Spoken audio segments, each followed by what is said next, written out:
everybody, and welcome back to the We Are Bored podcast. We are excited to be here. We are excited that you're joining us to listen once more again with your host, myself, Victor, and Erin. Tell me, boys, how you doing? We living large, big baby. Bro, we are big chilling down here. Got into some juicy stuff. That's what I love to hear. I love to hear that you guys are getting those board games off the shelf. So you know what? That's enough delaying. Let's talk about it. Off the shelf. Tell me, Victor, what'd you get off that shelf?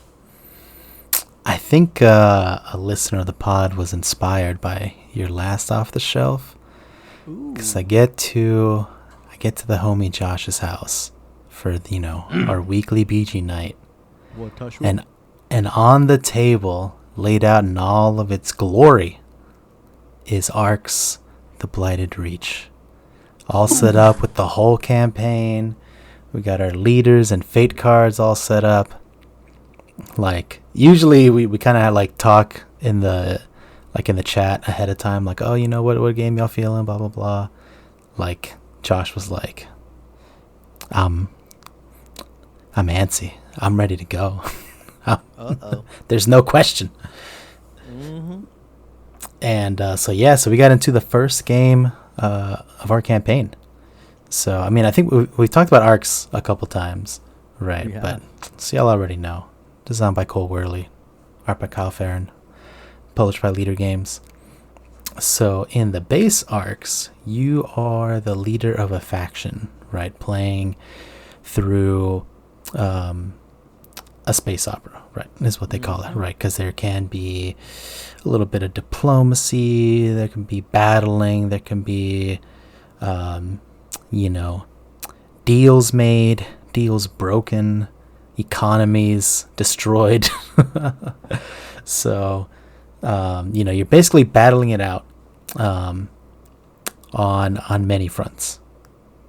And the very cool thing about this game is that, you can always pick how to score, right? So as you're playing, you might be like, I'm doing pretty good in this facet, so I'm going to spend my turn, or, spend one of my actions, making one of the scoring conditions for this round be, how many war trophies do you have? Because I'm doing pretty good in that. And then, the flip switches and everyone starts collecting war trophies because anyone can score.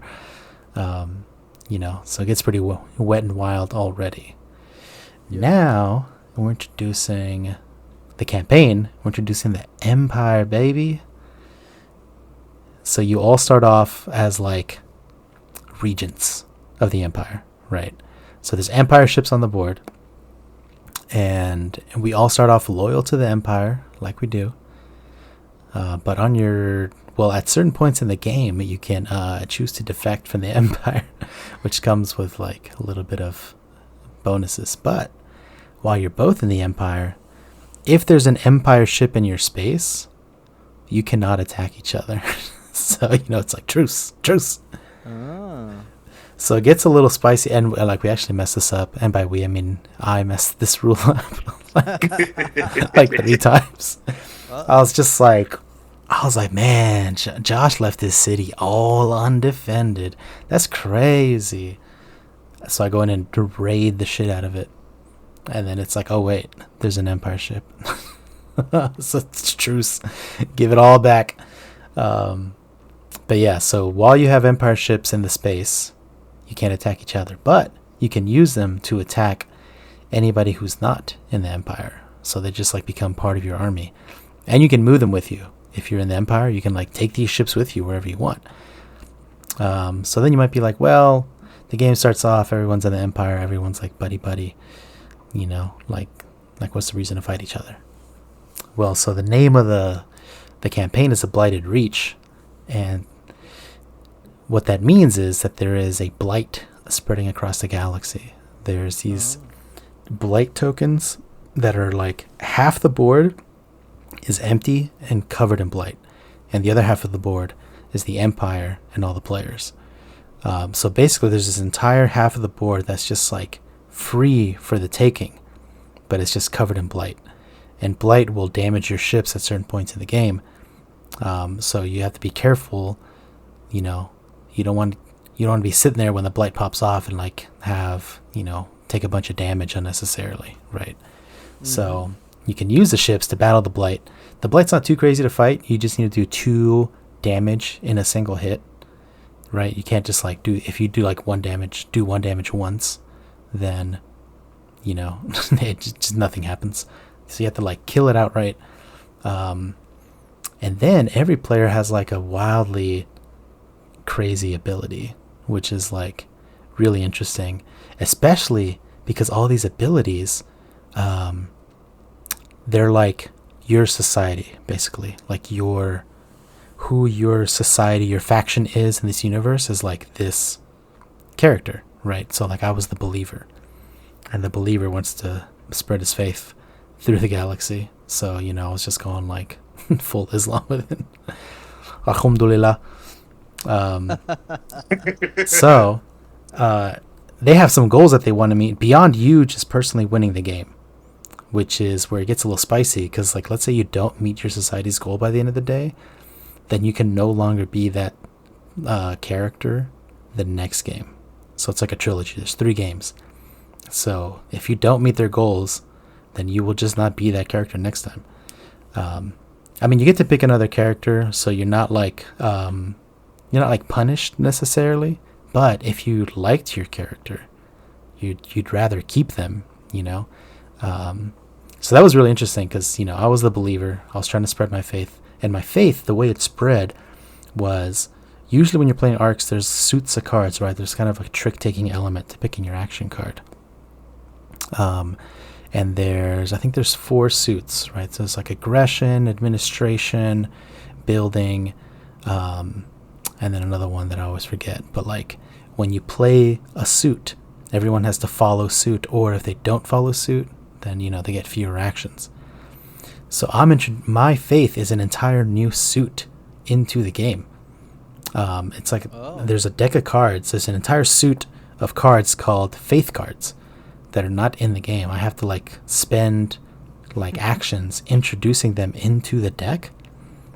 And then so what you do is you introduce them to a card in the court deck. So the court deck is like a market where you can buy cards that are just be like guild cards that are like little like actions and stuff like that, and they give you extra resources or extra bonuses. But when I attach one of my faith cards to them and you buy that court deck, that faith card actually goes into your hand, and you basically get an additional action for that round. So they're like ultra juicy. So like whenever I put one of those out there, almost everyone's gonna want to get it. But I'm also trying to get them out there as fast as possible. So initially I was like trying to focus on making sure when I put it out there, I could take it pretty quickly, like next turn. But I couldn't always do that. At a certain point, I was just like, I just got to get these out there, and then whoever gets them, gets them. But yeah, it just introduces like a whole new suit that everyone can use. Every time I introduce one of these cards, you remove a card from the deck, and then this card like now becomes that deck, now becomes that card. Okay.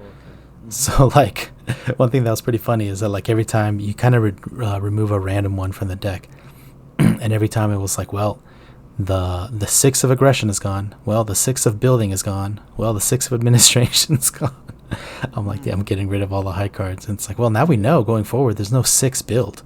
So if you have the 5 build, you actually have the highest build card. So that was like really interesting. Josh was playing like this golem caretaker. So there's golems scattered on the board that are asleep that give you like a one-time use thing on your turn.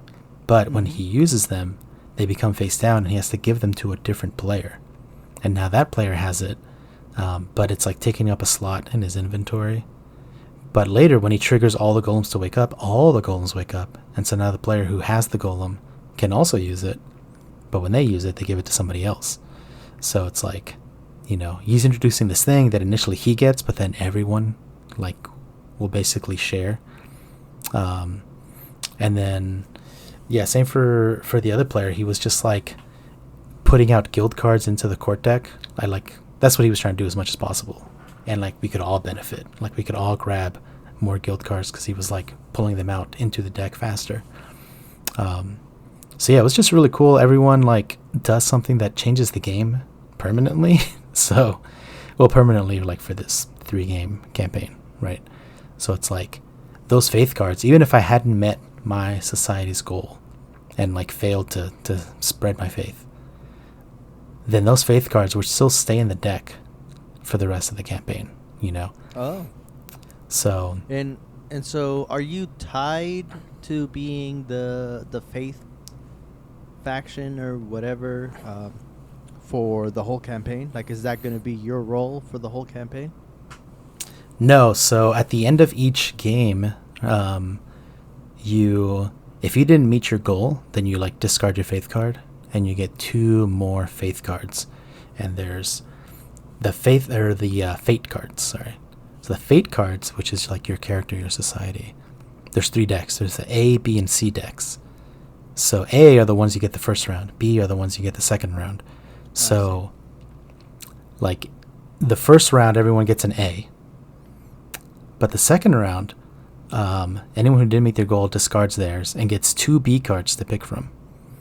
If you met your goal, you still get 1 B card, and then you pick if you want to stay your A card or move to a B card. So you get more options, you know, if your society falls apart. So actually, we basically had everyone meet their goal in ours. I think.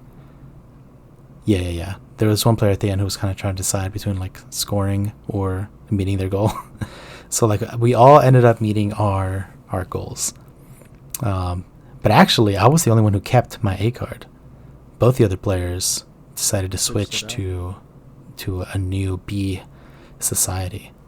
And yeah, each one like kind of gives you a little preview of what it'll do. So like, you know, depending on your play style, you know, you could kind of lean into something that's more fun for you. Is it like Challengers where A is kind of like, pretty good. B is like, oh, this is like a little bit better than A. And then C is like, it's a little bit better than B? Oh, no, actually, because so when you get your A card, they all have like some characteristics that they'll say, right? But it'll tell you in the B round, they introduce these other characteristics. So that was like one cool thing with like my leader was like, if I passed, then I introduce a card to the deck called like, you know, the Young Prophet. But if I failed, then I would have introduced into the deck these other cards called like, you know, Kidnapping the Prophet. And then I would just get a whole new character. But that Kidnapping the Prophet card or whatever would always be in there as a reminder that I did not meet my goal that one game. But then it'll introduce new things for your character in the B round also. And then in the C round, I'll introduce like a new thing. So like your character is always going to be like changed for the B round, but it's like you stay with one and it'll change like within the flavor of your current character, right? Or you'll just get like a totally new character. But yeah, I think that's kind of how they balance it, so that like people with A cards aren't like, well, I just have this kind of lame power. Yeah. So how heavy, if it exists at all, would you say the legacy aspect of this is? Oh, brother. I think it's basically like another game. So like I saw so many recommendations from the designers that were like, do not play the Blighted Reach campaign as your first game. You should play the base game, get used to it, and then play the campaign. Right? Mm-hmm. And you still saw people on BGG who were like, nah, I'm a pro gamer. Yeah. I'm gonna play the campaign to start. And they were always like, you know, I don't really get the hype around arcs. It's like, well, did you play the campaign game as your first game? Yeah, but you know, I know how to. So yeah, we started learning the campaign and it was like, dude, this is like a whole nother rule set of arcs. Like the rule book is almost the same size as the base rule book. And it comes with like a new player aid that's the same size as the old player aid. Like with all new stuff? So it's basically, yeah, because like you have this thing called the I think it's called like the council session. Mm-hmm. that'll happen every once in a while. So like someone is the primary regent of the empire, and then in certain scenarios they can call a session when like a certain guild card gets played, or someone else can force a meeting to happen. But if they're not the primary regent, then they don't get certain benefits. But yeah, so as the primary regent, like it kind of benefits you to like call this meeting and like have all these like effects that can happen. So like they even call it, it's like you have the call to order phase where like the primary regent can do all sorts of actions. And then there's a negotiation phase where like all players can negotiate things that they want. So you can trade ships on the board. You can be like, hey, this ship, you can have it. Like you just swap them out and it becomes their color. Or you can have this city or the spaceport, things like that. Or you can have this like diplomat that I have on the court card, on the court deck. So like you can swap out whatever you want, and then you can also swap out promises, which I thought was an interesting way for promises to work. So the way it works is you give them one of your like little diplomat tokens, and they put it on like their leader card. And next time that they are the first regent and they call in promises, or the next time that they're leading a meeting and they do the regent phase, they can spend that promise that you gave them on anything they want that's a valid negotiation. So they might be like, this city becomes mine, this ship becomes mine. So it's like, I was like, damn, I've never seen a game where you can like literally enforce a promise. Because so many games are like, oh, our deal's binding. Yeah. And then it's always like, well, no, or you should try, or if possible. And this game's like, no, deals are 100% binding because you have this token and you can choose exactly what you want to do with it. And like, there's nothing the person can do about it other than stop you from, leading a meeting. So there's all these sorts of things that get introduced, and it's just like almost as heavy as the base game of Arcs, just with the new rules. So I guess my question is, you've played the first act, right? You say it's an act. There's an act 1 of 3, right? That composes the campaign. Do you know, and you might not know, but do you know if all the new mechanics have been introduced to you from this expansion, or is it kind of like, oh, it's Act 2 now, these new things are going to be introduced into the game?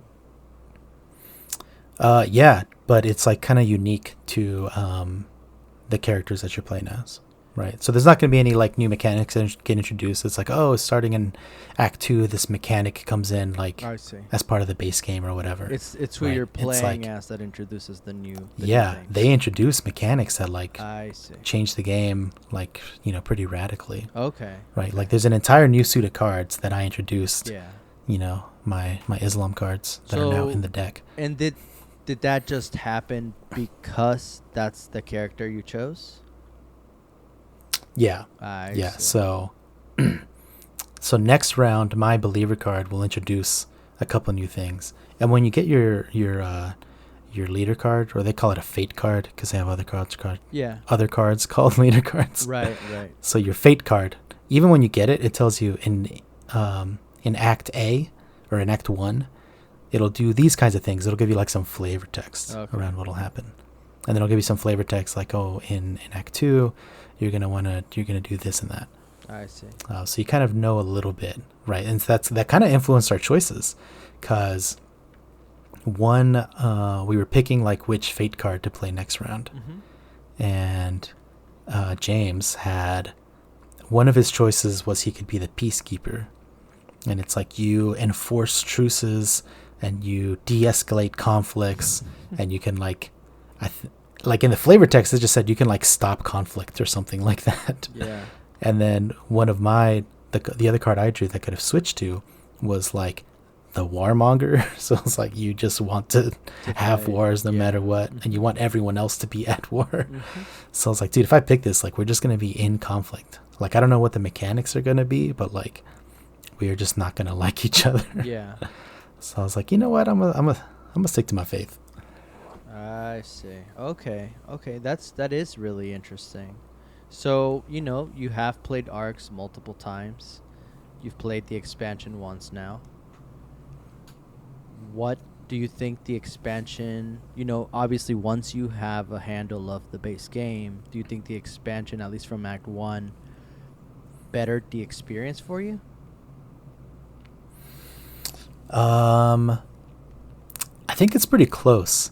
Okay. Because like the base game of Arcs, especially like the more you get into it, you kind of get more of a handle on like what the mechanics of the game itself are, and you can try to strategize a little more, where like the first games, you're just kind of trying to figure it out, and you're like kind of like just trying stuff, and then you get to the end and you're like, oh, you know what, I spent a lot of time doing this and it wasn't really all that beneficial. Yeah. So it felt a little bit like this one again, or it felt like that again, playing Act 1, where like we all have these new characters, and we're not necessarily sure like what the optimal way to play them is, So it was pretty wild because I think we started like the last chapter of this game, and it was like I was the runaway leader. It wasn't even close. I was gonna have the most points, and I was gonna meet like the objectives of my society. And then the other two players were like almost nowhere close to fulfilling theirs and had no points. So it was like, well, I didn't necessarily have like some grand strategy, Yeah. It just kind of worked out because like, I guess just the way my character was, I just did stuff that ended up getting me more points. Yeah. But like, I wasn't super strategizing. I wasn't like, ooh, when you have the believer, you better do this and that. And then like the other players weren't like, oh man, I have the caretaker, I really have to focus on this and that. Right. So like it kind of ended up like a really wild point spread. So it was more like thematic and cool as far as like what the story was of the game, right? Where like me and Josh were just like button heads. Like I was just basically trying to stop him from growing too much, and then James, a lot of the times his cities would just be sitting around and be like, hey man, if no one's gonna watch his stuff over here, I might just swing by and borrow a little something. And then it kind of turned where they were like, oh, Victor's doing way too well, his faith is spreading too hard, but also his faith cards are like too useful. Yeah. And so then like kind of turned on me. So like that was like all like still like interesting and fun, but I think with the base game, you can just really strategize and like actually be like, okay, who's going to play the best game? I Where see. with the expansion, you're just kind of following the story more than anything right now, We're like having a more thematic experience, but as far as just like straight strategy, nitty gritty, we're like, well, I don't know. There's too many variables. Like I don't even know who's playing optimal. Like, oh shit, well, I got 20 points. So I don't know how that happened. So, I mean, I guess you could argue, though, that if you played the expansion long enough, multiple times, you would get used to all the different factions, characters, traits, etc., that then you could highly strategize, right? I would think. Right. But then it feels like part of the fun is getting a new character and being like, ooh, what does this do? Like, oh, what does that do? Yeah. So like, it doesn't seem necessarily like we would be like, oh, you know what? Now that I get how this character works, let's like run back the exact same characters and play again. It'd be like, well, I'd probably want to play new characters and and see what else is new. Yeah. So it feels more like it's going to be that kind of experience. I see. I mean, I guess you could play this game so much that you just know all of them. Yeah. And then, you kind of want to be like, ooh, I really want to see the matchup between like the warmonger and the peacekeeper. Let's do a campaign where we do that or something. Yeah. So yeah, it's I guess it's kind of like different vibes for, what your group wants. Yeah, so after y'all were done playing it, the first act, were y'all just as hyped and excited as I was when I played the base game? How'd y'all feel? Yeah, for sure, because I think like we both got into it, or we all got into it and being like, ooh, like what does my character do, blah blah blah. And then I think throughout the game the other two guys were like just less happy about their characters. Mm. You know, they just like weren't as into them. Yeah. I was definitely into my guy. I was having a blast spreading Islam through the galaxy. But Alhamdulillah. but Alhamdulillah. I think they were like less into it, and you know, like Josh would say some things like, "Well, this guy kind of like the golems," or "I should have done this earlier," blah blah blah. And but then when we get to the end and they get to switch characters, they were both really excited for their new characters and be like, "Ooh, this sounds like a lot of fun," you know, and like I want to try this, and I'm curious how that works out, and blah blah blah, you know. Mm-hmm. So I think that got everyone excited again to play, and you know, I was excited to stay believing, keep the faith. So just off of the first act, how many characters were there? Like new characters introduced? Ooh, I don't know how many they have total. We had there was like a deck of 8, and we each like blind picked 2 cards from that deck, Mm-hmm. and then from those 2 we just picked which faction we wanted to go with. I see. Each one also has like a complexity marker, you know, like 1 to 3 stars for like, you know, if you want like a more complex one or more simpler one. Yeah. So it might be that deck of 8 was the whole deck, but I'm not too sure actually. Okay, that's fair. That's fair. Well, sounds like Arcs was a fun time, and I'm excited to also get mine to the table just to see how it kind of changes up the base game. But sounds like it was a good time. That's Arcs Blighted Reach, the expansion. Now, Erin, I know you were going through a drought for the last couple weeks, a BG drought. Has that drought begun, or what's going on, man? Let me tell you. So we were out in the BG Sahara, all eating just all this sand. Work had me down, but at first I thought it was a mirage. But I was like, "Oh, can this be? It's a pond of BGs." So not only is the BG drought over, oh, it's over in a very big way. So I've played 2 games since we've last talked. Um, One is the world renowned Galactic Cruise. So we've talked about Galactic Cruise so much on this pod. So I'll just give a super brief overview of it. Designed by TK King, plays 1 to 4 players. Illustrated by our boy Ian O'Toole and published by Kenson Key Games. In Galactic Cruise, you're basically putting together cruises. It's a worker placement game where you put your little workers around the board in the network. You're getting resources, you're getting blueprints, you're getting ship holes, you're building those ships, and then you're sending them off into space, and then having your passengers who you market to on your ship and go and get you a lot of victory points. All that, all that, all that. Game of the year candidate, all that. Yeah, yeah, yeah, yeah, yeah. So I got 4 players to play. With teach, we kind of had to teach from, I would I wouldn't say the ground up, but probably like the bushes up. So teach was probably about like 25-30 minutes. Okay. The boy crossover came through, most of Gordon Levitt came through, and Hu John On came through. And when I tell you, I was gassed up and like hyping this game up when I played with you, Tona, Yeah. and like I ain't gonna lie, it's still game of the year. Like, good night. It's crazy because we only played the basic side and we didn't play with any of the expansions or the DLC. The game ended up taking about 4 hours, and so that was With due teach, right? to, yeah, with Teach. And Okay. that was due to, people just being new, Yeah, yeah. asking questions that were like really situational. We also had like a very, very, very small asterisk for the winner, because the first 3 rounds, there were 2 people that had to call meetings. And so when you call a meeting, that means all of your workers are on the board and you have to bring them back to your board. Yep. I in the flurry of teaching all the rules, forgot to mention that you also got to take an action that one of your developments are next to. They missed it maybe twice, so I probably shorted them two actions. But I mean, hey, you know how it goes. You know what I'm It saying? is what it is.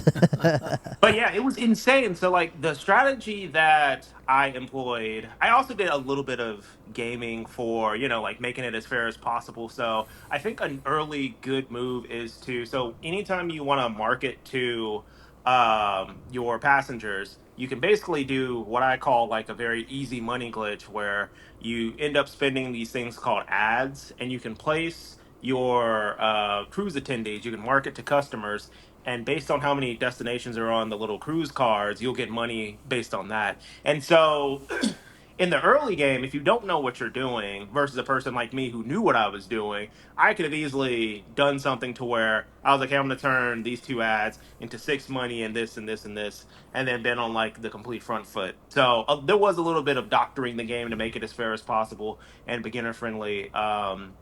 As possible as I could. But outside of that, it was just, once the blueprints started coming, once the Hmm. holes started coming, once the synergies started working, and the agenda cards started playing, like it. I ain't gonna lie to you, my cues were flying off my board and onto the scoring board, and it was a lot closer than I thought it was going to be, but. Yeah, man, your boy had to take that dub. You know what I'm saying? Nice. How many cruises did you have going? At once I had two ships out, but I only built.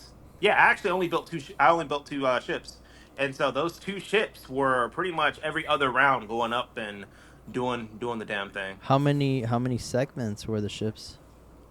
I mean, we had a full flight of three, Oh, okay, and okay. so it was crazy because I was thinking about adding a fourth like segment so I can get three more people, but I'm not gonna lie, dude. Something that I didn't expect was ads become really tight Mm-hmm. because I forget that you have to spend ads to get people, Yep. and then once everybody else started figuring out that like, oh, I need ads to get money and all that kind of Uh-huh. stuff, those customers started becoming expensive. Yeah. And so getting the customers onto the cruises became a little bit of a problem. And then when we sent them off into space. So, Tona, when you and I played, each cabin has its own designated thing that you can do. And so when people are in deep space, it's not like the bonuses aren't as lit. No, And yeah. Yeah. so playing in the base game, I was just like, man, I'm really struggling to get, marketing and ads because it's like if you send off a cruise and you have two people and you spend about three ads, you should be netting at minimum 6 or 7 points, like per stop that you go to. Yep. But I was doing that so often and not really paying attention to my ad economy, that I was just like, dang, like on the last two rounds, I was just like, ugh, like I'm sending off these ships, but like I'm getting like 1 and 3 points in return. And I look over, that boy crossover sending out like literally two flights back to back, and then just sitting on a pile of ads. I definitely benefited because I played the first time versus them all playing for their very first time. Yeah. So it was my second time playing, so I kind of had like a lay of the land on kind of like when to expect myself to start launching ships, and also having a good understanding on how to speed the game up. So for those who haven't played and need to play, the game is really self-contained in these things called years. So everybody, you'll take your actions on your rounds, but the way the game progresses is you every time you launch a ship or anytime you complete an achievement, you put cubes on this year board, and then once the year is over, you score the year and then you move on to the next year pretty seamlessly. But it's also one of those things where it's like I can hold off sending ships because it's like, okay, I think crossover and most of Gordon Levitt are going to send ships this round. And I was like, I already have majority of my cubes out there. I think I might want to focus more on getting an achievement, which will get another achievement and give my cubes more points, and let them ship, let me score my points, and then start the new year strong. By achieving a achievement, and then sending a ship. So now I'll start the year with with two cubes versus starting off with either one or none if I just like rush this one. So there's a lot of interesting little decisions you can make when you have a little bit more context. But I think if we played with that crew again, we'd probably break out some of the DLC, and then we'd get really into the lore and the strat of the real game is what I would call it. So, and I guess I might have missed it, but did you just opt to not use the DLC just for a faster teach, or? Yes, 100% faster teach because like I was getting texts where people were just like, "Man, my brain hurts," and I was just like, "Oh no, this isn't good." And so I was just like, "Let's just make this as simple and as streamlined as possible." And I don't regret it because I think there were a lot of really good situational questions that literally, unless you're in the spot, like you just don't know. You know what I mean? Mm-hmm. And a lot of it deals with like strategy and like what does this one. So like you have loads that you can drop and like deliver to certain destinations, and it's just like, well, what do these do, and like how will that impact us late game?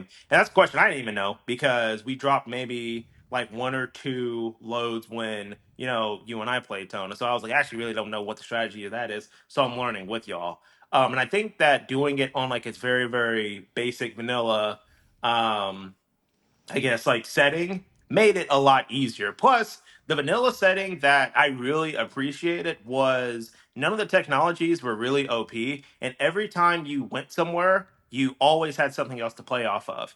So, Mm-hmm. anytime you wanted to take an agenda card, the same spot you could refresh the agenda cards. Anytime you wanted to refill the silo, you could then turn around and take from the silos. So, putting together a lot of that just synergy off rip I think helped with the teach. But once you know how to play, like we can get as spicy as we want to.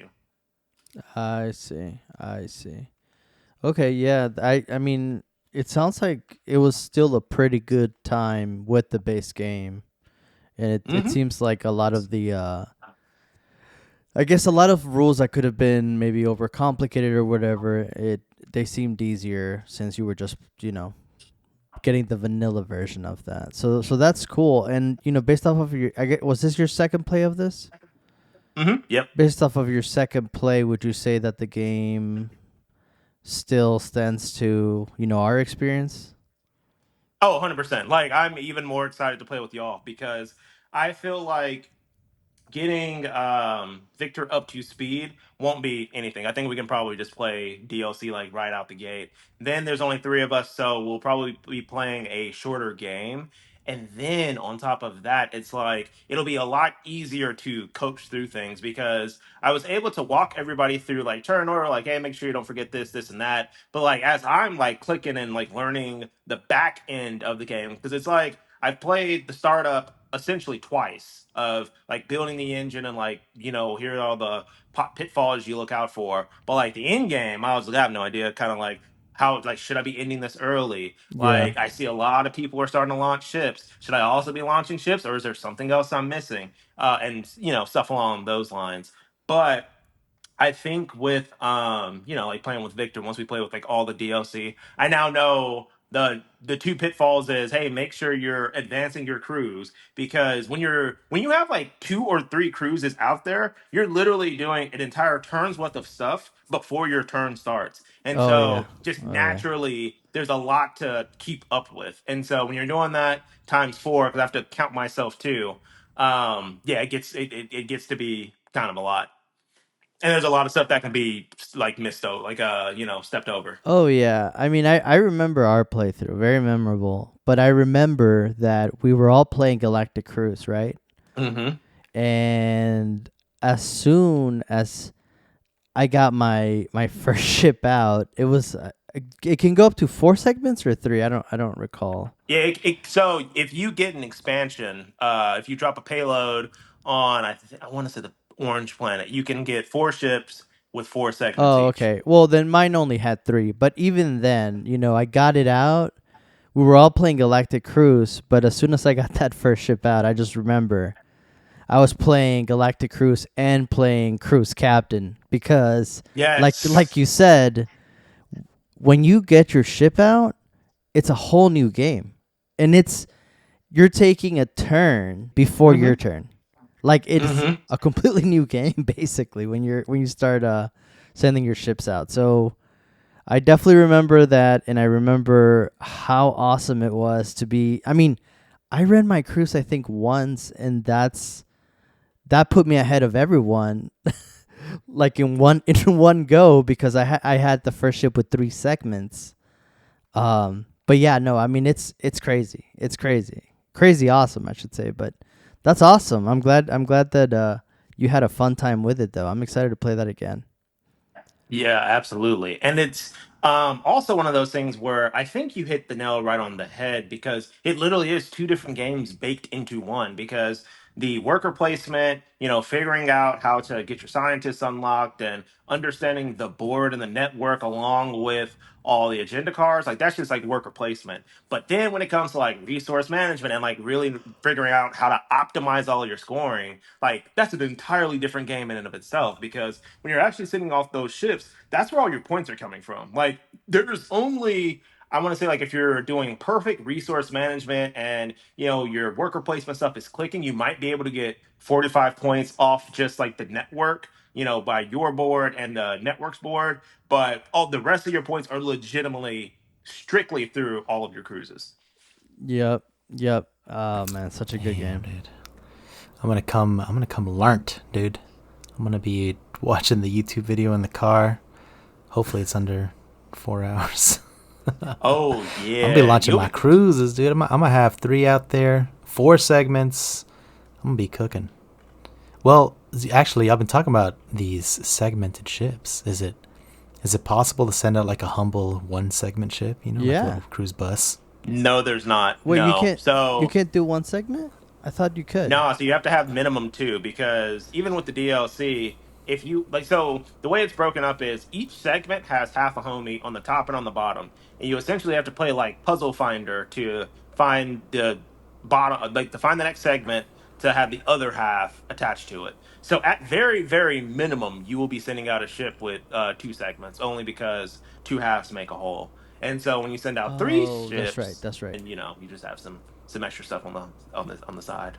And there's also well, not DLC, but like there's also technologies or scientists or other stuff that allows you to add like another homie, so like they can essentially lap up in like the same cabin. So there's a lot of ways to kind of smuggle some people on the board. But if you want to score them, not only do you need an ad to get them in, you need an ad to actually score them. And like if you have multiple stops, like I'm telling you, like getting them on the ship is like probably 20% of the battle. Like getting these people Mhm. scoring and like doing stuff for you of worth, like that is a completely, completely different ballpark. Yes, and I'm glad you mentioned that because just executing my ship once, being able to send that bad boy to the locations it needed to go and bring it back home.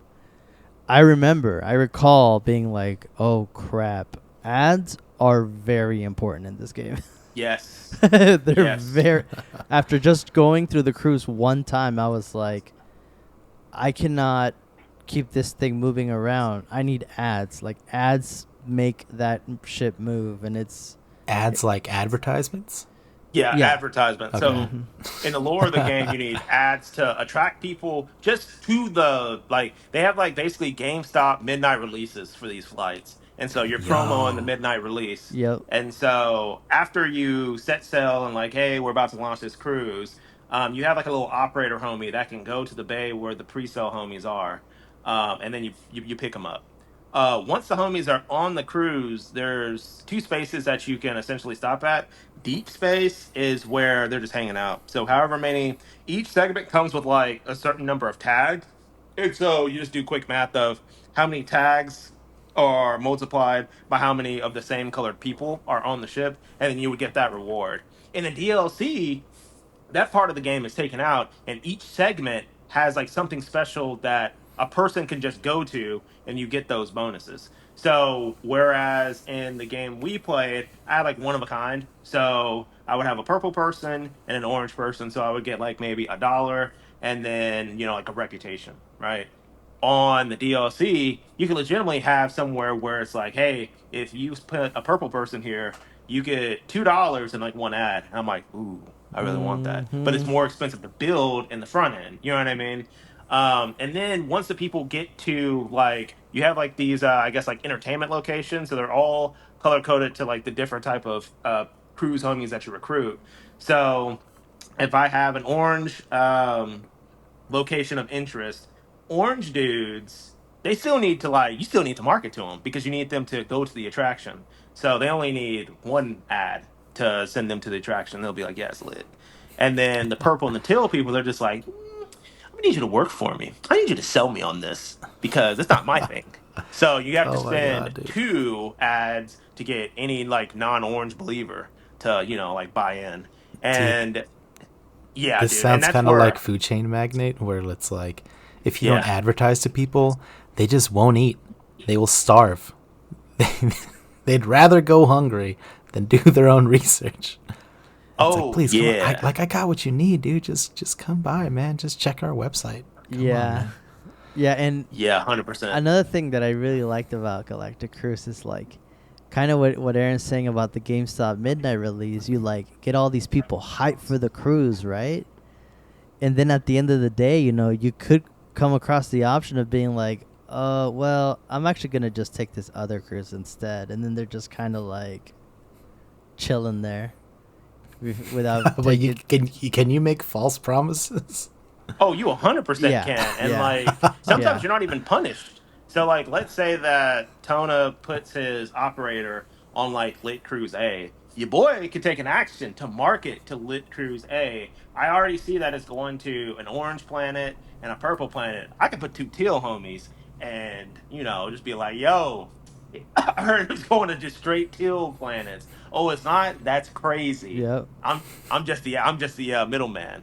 But they also penalize you. So like if you have two rowdy homies who like paid their money, they're like waiting for GameStop, to drop the next Smash Brothers. If your ship can only hold one person, you got to make a choice. And that other person you send to the back of the line, and they Twitter finger you. You lose two reputation, and they go to the back of the line. It is Oh. it is insanity. So Cancel yeah, culture's alive and well. yeah. There's so many good mechanisms. Which reminds me, during that game, did anyone crash out? Use the crash out mechanic? So we did. Oh, nice. I know crossover crashed out twice to help him launch, That so Yeah. can't that be was good. helpful. But Neat and Hu John An actually dropped a payload in a planet to where anytime you increase your reputation, you get whatever you cross. So I was just like, oh, this is absolutely insane because I was shooting for the end reputation where A, you don't have to pay anybody, and B, that was like another 15 points. I was like, oh, I'm just gonna just keep riding this train. I ended up like hitting the ceiling of reputation, and yeah, like I was just getting stuff all along the way. So I was just like, the two things I will never take for granted again are ads. Like I need to go heavy in ads next time we play, and then reputation because yeah, reputation. I don't know how many points I won by, but having like the only person be like being the only person with the 15-point reputation definitely didn't hurt. Just you talking about it's just got me excited for this all over again. I can't wait to play it again. It's such a good game and so pretty to look at too. It's and the crash out mechanic. Can't forget about that. The next game, once again, the BG drought has been quenched. And Nice. so Smashed. not only is this off the shelf BG edition, it's off the Oh. shelf Bay G edition. So Whoa. first I've been going to friendly local game stores, walking around, hanging out, seeing some stuff. And a oldie but goodie caught my eye. Oh It's called shit. Santorini, Riddle of the Phoenix. I was like, Yo. dang, this looks hot. And so pick it up, turn it over, and I was like, oh, this is like a solo expansion and cooperative. I was like, dang, that's crazy. Because my wife actually really likes Santorini. So I was like, oh, okay. Like I did the whole responsible purchaser thing where I put it back and I was like, if I think about this for a day, then tomorrow I'll come back. Mhm. So dropped it, left it on Friday, and I was like, I'm still thinking about this on Saturday. We went out, we did errands, went to the friendly local game store, copped it, and then went home. And so I was like, Yo, it's Santorini. For anybody who doesn't know, Santorini is like probably one of my favorite like gateway games. I always say that it's a mix between checkers and chess. Like while it is an abstract strategy, there's only so much you can do. Like they have like god cards that add like a little bit more depth, but if you play it just like vanilla, it's a pretty good, 15-20 minute, running back kind of games, right? Mm-hmm. So Riddle of Phoenix is not that. So Riddle of Phoenix is it's like, hey, I heard you like Santorini. Think about like half that game, and we're gonna add like so many more flavors. And I was like, bro, what the heck is this? Because I sat down and I was like, all right, cool. Like it's co-op. I guess we'll like set up scenarios, and then together we have to beat it. Oh no, nah, baby. This is like a brilliant and well produced like puzzle game. So just to get into a little bit of the differences. So like back in the day, so if you played like just regular Santorini, the way the game works is you have two builders and you're going band to band against like another person who has two builders. So on your turn, you take an action. Your action comprises of two things. You have to move and you have to build in that order. So you'll move in any direction that's adjacent to where your person is. You can't go on top of people and you can't like bump people. And then you build. You can't build on top of people, and you can't build like off the edge and stuff like that. And so the Santorini towers are built from the ground up. So if you build on the ground, you have to build a level one. On a level one, there's a level two. On a level two is a level three. And so the way the game ends is you have to scale the towers and build towers up to level three towers, and then hop your little dude on, and that's how you win traditional Santorini. In this game, they said, "Oh, the only way you win is you are going to be playing these puzzles." So the way the game works is it's kind of like Overcooked, right? So you know how like in Overcooked you drive your little bus around and it's like a star system. So this has the same thing essentially, where you're basically completing objectives in order to quote unquote like pass around and continue on to the story.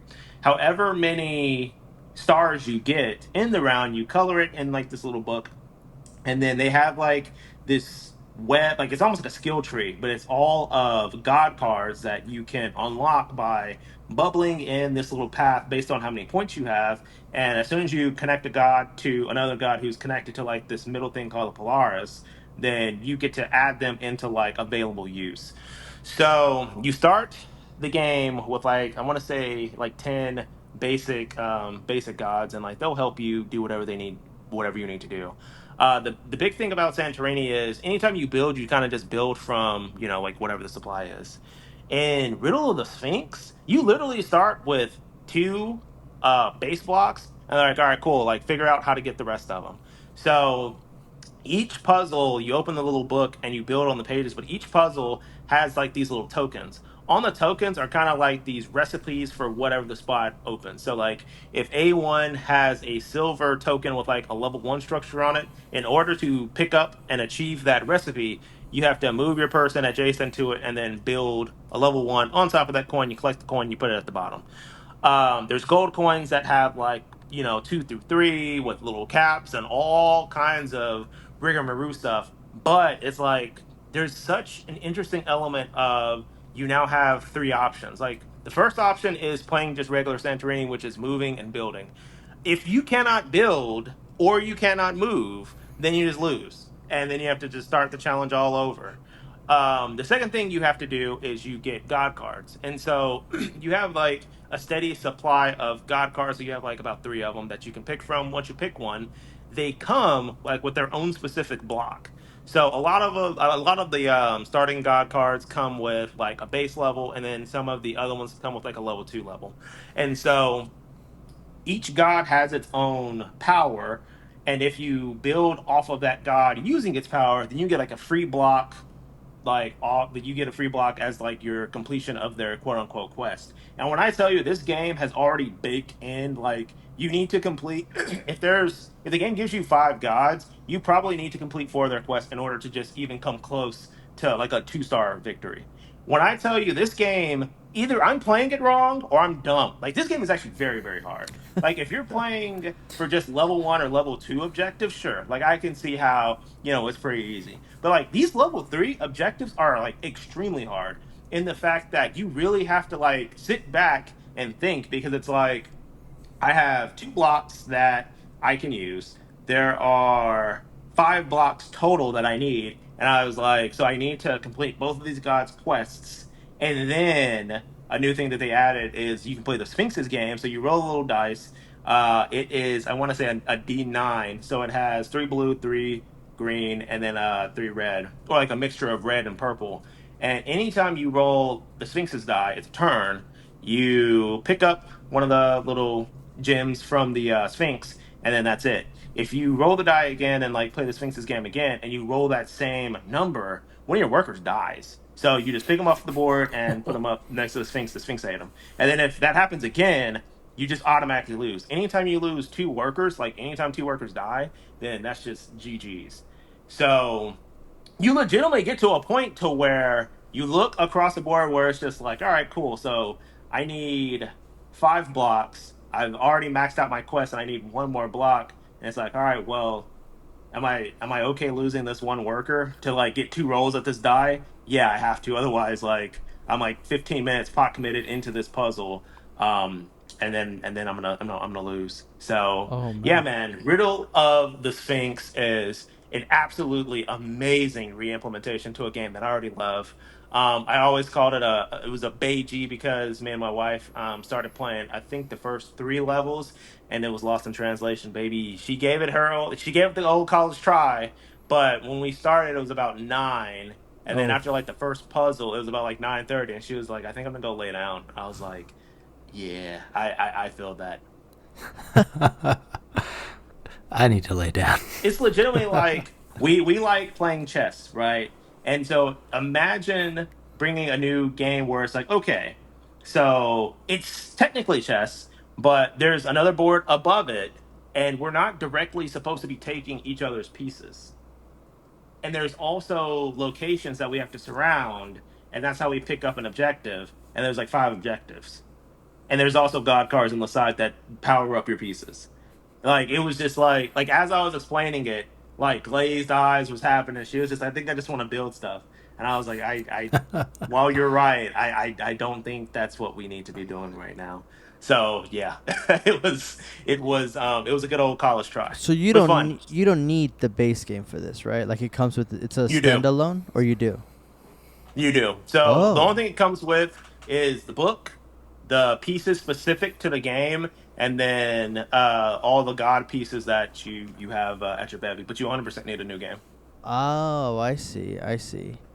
Do you see yourself playing this by yourself?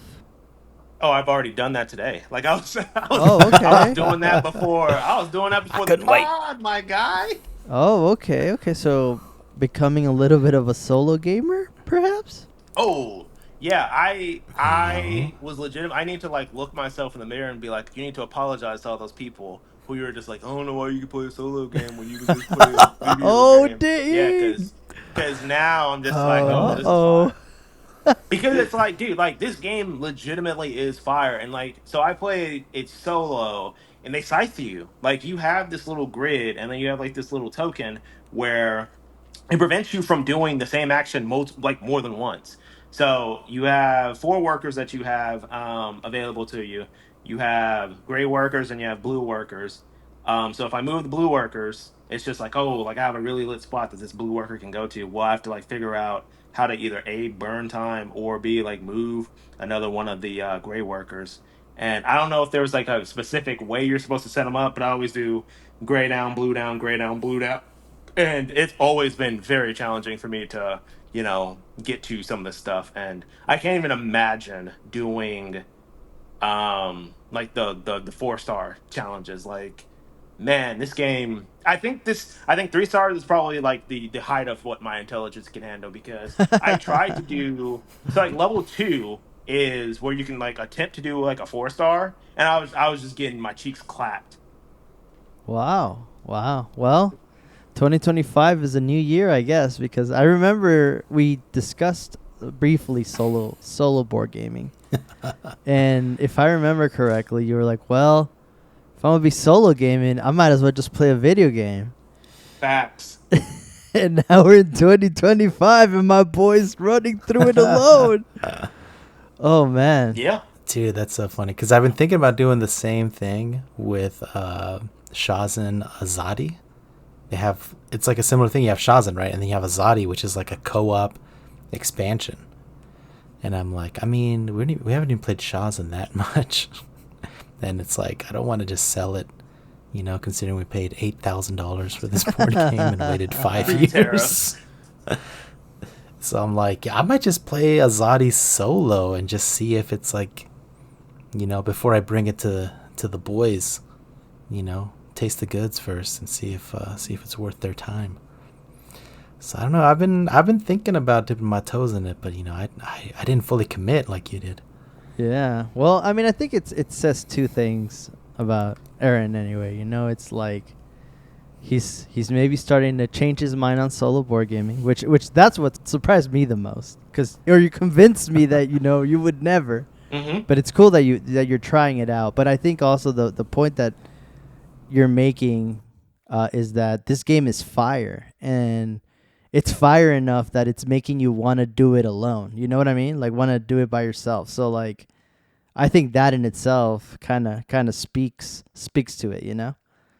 Oh, dude, it's gas. Like, legitimately, I know you're not super into Santorini. You would like this. I won't say it's a completely different game, Yeah. but it is.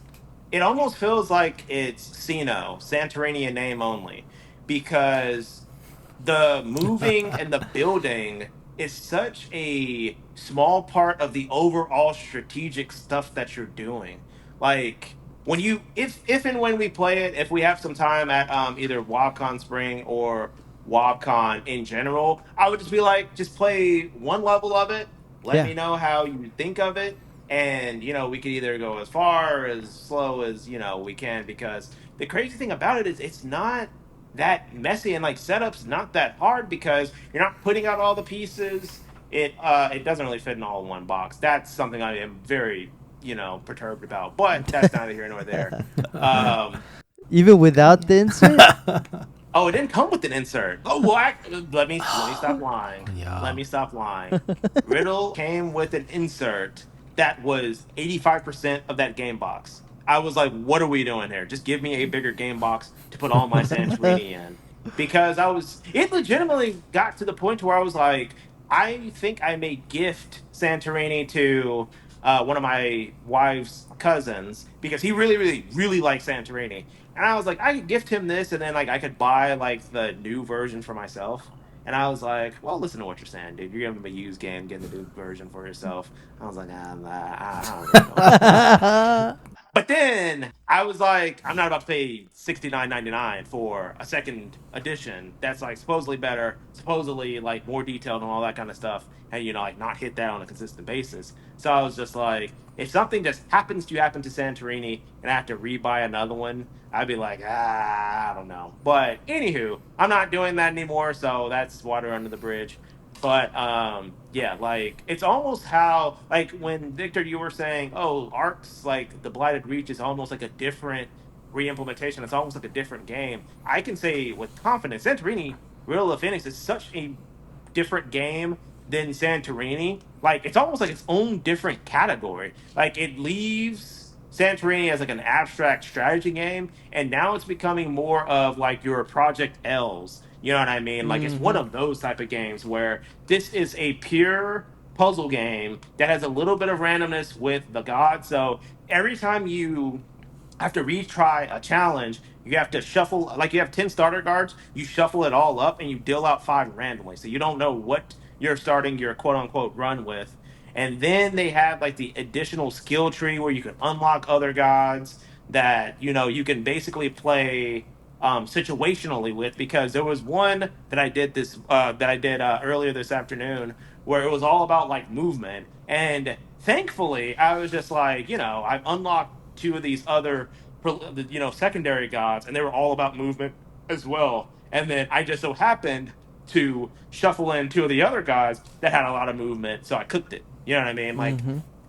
I think I would have been able to do like the very, very difficult one? Maybe not. But if I had that build, I would be able to at least attempt it. You know what I mean? So a lot of it is, I want to say, situational. But I was on the forums and everybody was like, "Man, this is like the easiest game I've ever played. This is a waste of money." I was like, "Are we playing the same game?" I was like, "Did you actually read through the rules? Because there's no way that you think the level fours are always easy. It's either you are select, like you're either handpicking the gods that you start the game with, and like handpicking all the blessing cards, and like I was like, there's so many variables that the game wants you to randomize because like that's part of the difficulty. I was like, if I mean, it'd be like, oh, Balattro's the easiest game in the world if I could just pick which cards come out. Of course it is, because it's Heresy. like that's not the point of the game. Like the point of the game is it needs to be randomized and you need to adapt to what the situation Right. is versus Right. you Tactics. controlling the situation and being like, oh well, I'm just gonna put all these together, do like the most optimal thing ever, and yeah, we're gonna four star it every time. Like, no, you don't do that. So, what? How many players can play? Like, I know you said They it's can play up before. okay. Okay, yeah. The puzzle stuff. You know, I'm not super huge into abstracts, as you said. But the puzzles of this kind of intrigue me. I think that sounds pretty fun. Like trying to figure them out. That sounds cool. Yeah, I'd love to try this Yeah, one. yeah, and especially how we would play where we wouldn't table talk, where it's just like, hey, whatever you want to do, you do it. So like, if we play with four people, each person has one homie, and that's it. So it's like you guys just do what you need to do, and hopefully it works out. Oh, is that kind of the co-op aspect where you can't communicate about what you're working on? I mean, that's what I would do because it's like we all see what the board is. So you need to do what you need to do to get us to where we get to because it's almost like it would become too easy if we had four minds. You know what I mean? So it's four Yeah. people seeing the problem in four different ways. Like I was like, okay, well maybe that would be, fairly difficult. But if it's four minds operating in isolation, then I'd be like, yeah, this is how I would want to play that co-op where it's like we all see what we need to do, so you do what you need to do to figure it out and go from there. Cool. Well, we might have to try that one out, or at least keep us updated on your puzzle journey. Let us know when you beat one of those 4 stars. Oh, that won't happen for a while, but yes. Awesome, awesome. Well, check that one out.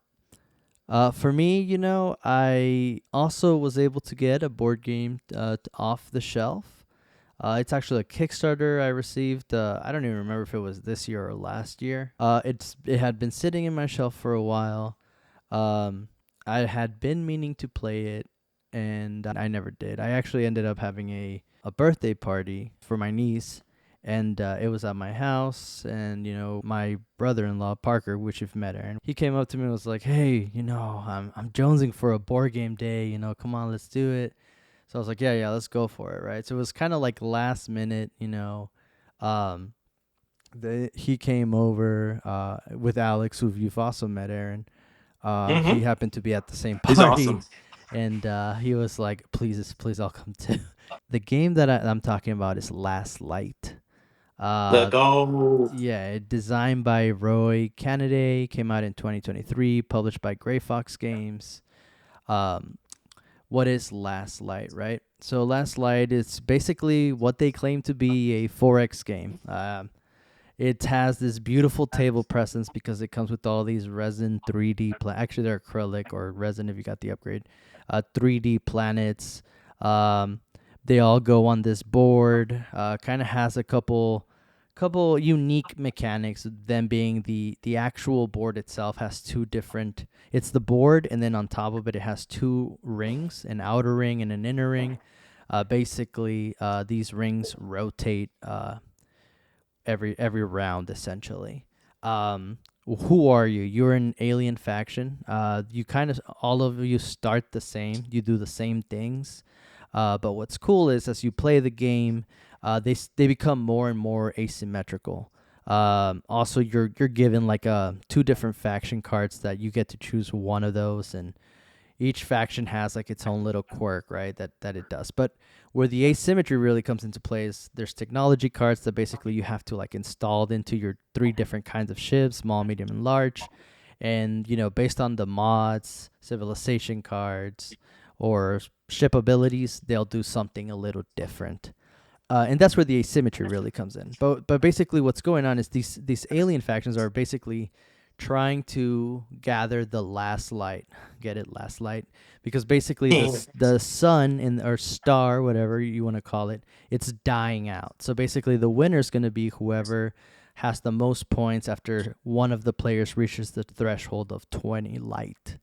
The game, the way it plays is it claims to be 4X because it's exploit, explore, exterminate, and expand. So you're basically trying to go to planets, go to the deep space, extract resources, exploit the planets for whatever resources they have, and then exterminate the other alien factions. I mean, it's kind of like your little own Twilight Imperium. Just it claims to do it within an hour. I learned the game that morning. It had been sitting for too long, and I was like, I need to play this. I thought it was gonna be like, it's gonna take a while. Actually, no. It's actually a pretty straightforward game. I was very surprised. So basically, every single person will get a faction, kind of like I said. But the meat of the game, it kind of reminded me of Arcs actually, because you get 6 different actions, and everyone has the same cards, and there's 6 different cards, and they all like basically each one does like a specific action.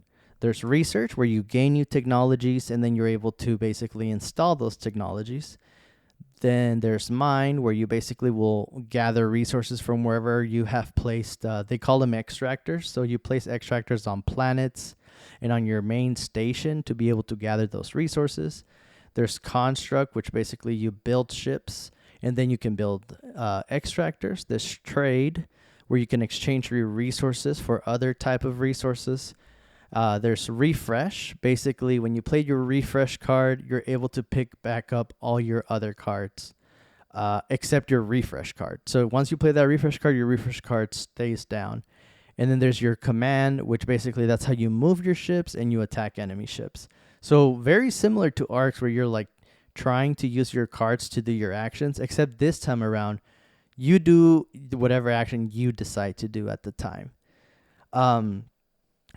I found this game to be pretty good. The idea of being able to choose what action to do and not have to depend on anything else that's going on around with the other players. Because one thing I haven't said is everyone takes their action simultaneously.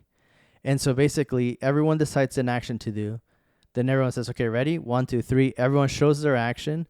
And then everyone just does their action except for command. The reason why I say except for command is because command basically is where you move your ships and you attack ships. And so basically there you have to kind of wait for player order. So there will always be a first player, and the first player token will rotate after every round. And so you always kind of want to wait for that one, because you don't want to make a move and then someone randomly makes another move. It could affect the order of things. So that's the only one that kind of has to really follow the order, but everything else happens simultaneously. I love that. I love the fact that everyone can do their thing. There's like very little like waiting around. Honestly, the most waiting around is when people are trying to decide what action they have to do. Well, another thing I really loved about it was the fact that you have to strategize the order you want to play those actions, because again, once you play an action, you have to wait until you use your refresh card to get all your cards back. If you know, and you can only use command, for instance, one time before you use your refresh card. And that means you can only attack one time. So there's a lot of strategy behind that. And one thing I do want to say, the only way you can get your refresh card back is when everyone on the table has played their refresh card. That's when basically the end of the round happens. The outer and inner rings, they'll move. people will score light that way, depending where you have ships in the map. But yes, long story short, the game actually did end up taking maybe about, I want to say maybe like an hour and a half, 2 hours, just because we had to like teach it and, kind of had to go through some examples to like truly understand how the all the cards worked. But like this game, easily a second run through could be played in an hour, like no joke. Easily. Yeah, yeah, and I just love that, there were all these different technologies that basically alter your different ships. With the technologies, there's three different types of cards. There is the civilization that I mentioned, which basically they're kind of like your passive cards. So like they don't even go on your actual ship hub, but you basically kind of exhaust them, kind of like magic cards, and they'll do just like a one-time thing until you play your refresh card, which will then unexhaust your card. But they tend to be pretty powerful.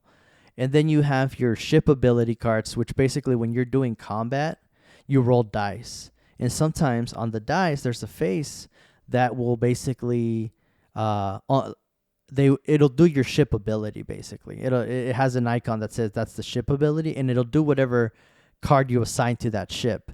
So sometimes you can really pop off because there's actually like a face that basically lets you reroll more and more dice. So that's really cool. And then there's the ship mods, which is basically you can just think of as like passives. They're always happening, on your ship. Once you install something on your ship, it's always happening. So I mean, it's just it sounds like a lot, but it really isn't when you're holding the game. Like it's just 6 cards that you have to really worry about your faction, what it's doing, and basically just trying to strategize where you want your ships, where you want your extractors, and having to decide if you want to leave ships to defend those extractors, or you want to go and like attack other ships to like expand and explore the map. So I loved it. I loved it. Erin, I know you've played it too. Does that Yeah, just me baby. talking about it rekindle any feelings? Yeah, it rekindles the fact that I really enjoy games with this. I don't know what this mechanic is, but when you have a set amount of cards and like you use your cards as your actions, I actually love that. So this game, Innis, those are the ones that strike me the most and just doing the actions. Twilight Imperium, even though I have a sour taste in my mouth from that game did another. That was another version of doing, where actions are shared and dictated based on when you play them. I Blood also Rage. Oh, Blood Rage. Yep, Blood Rage is another one that's really good.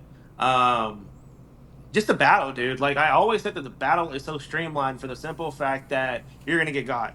Like it is so get things off the board heavy because it's like just like how Tona explained, you can legitimately go like you can like 20 ball somebody, and it's just like, yeah, all your ships in this area, they're mine. And like it's so cool because you snatch their chain and like you hold their ships hostage in your graveyard. And if you get 4 ships, you send them back to the people, and then you get a point. Or if somebody's like really desperate for that specific type of ship, they have to pay you to take Oh their yeah. ship out of the pound and then deploy it. So Mm-hmm. yeah, that kind of battle mechanic Bound. is peak spice. Yeah, yeah. And in fact, let me just explain one scenario that happened when we were playing this. And again, this is just I think just love of the game, but like, so basically, I had 2 ships and an extractor, on a planet. One ship was a big ship, which means basically it has, I believe, 2 health. Um, and the other one was a little ship which only has 1 health. Actually, I think the big ship has 3 health. But Alex moved 5 of his little ships into my territory with the command action. So he was ready to attack, right? So he was gonna attack me with, and basically what that means, Victor, is he gets to roll 1 dice per ship that he has there in the battle present, right? And I don't get to roll anything. Like the defender doesn't really do anything. They can't defend themselves. Kind of like in arcs. So Oh basically, baby. he ends up rolling 5 dice, and out of those 5 dice, he rolled 4 misses. 4 misses and only one damage. Yikes. And he decided to put the damage on my big ship. So it was my turn next, and I basically I only had those 2 ships. I roll with my big ship, and with the big ship you get to roll 3 dice, and I only do 1 damage, so I only take out one of the ships, right? So there's 4 ships remaining. No joke. I rolled the the damage symbol, but re-roll another dice. I rolled it 4 times, and I was able to take out his entire army. Now here was the chef's kiss, though. Every time that I would damage one of his ships, I had installed a mod on my little ship that would essentially let me steal a resource for whoever I was damaging. So not only did I kill 4 of his ships, I stole 4 of his resources, which were like, by the way, it let me. There's 3 different kinds of resources, which is rare, uncommon, and common, and it says you can choose one of the 3 to steal. So obviously, I took all the good stuff, and like getting resources in this game is kind of hard because you have to have extractors place places, and it's hard to do that when everyone's trying to knock out your extractor, so you don't mine, so you can't have resources. So I took all his resources, killed all his ships. I had to give him back his ships because I killed so many. I just got light in return. Like, I don't even get the choice to keep him, right? You have to give him back to get the light. So it was just a really interesting game. The game actually ended with me just moving into the center and just kind of waiting out the actions, because at that point I would have crossed 21 and it would have been game. So they were just like, no, we both just played our command card, so I mean we can't really like do anything else. So that's GG's. So it was just more of a forfeit, but man, what a game. It looks really cool on the table, seeing all those planets, on the board, like kind of hovering over everything else. It was really, really cool. Yeah, I guess I didn't necessarily get like, I was like, is this like a heavy game or a light game? And I don't know. I didn't look into it a lot. I mean, the art was really cool, the planets. But yeah, it sounds kind of like a more chill, medium game. Maybe that kind of gives you both of what you want. I say it's definitely like on the lighter side, like a lot on the lighter side, I'd say. Compared to Arcs, definitely I'd say on the lighter side.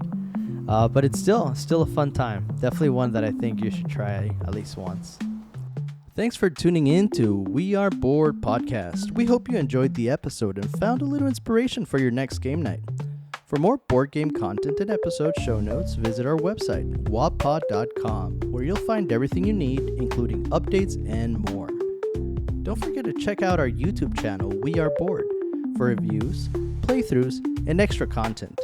You can also connect with us on Instagram at We Are Bored for updates, behind-the-scenes fun, and all the board game eye candy you can handle. Until next time, keep playing, keep exploring, and remember, every roll, deal, and turn tells a story. What's yours?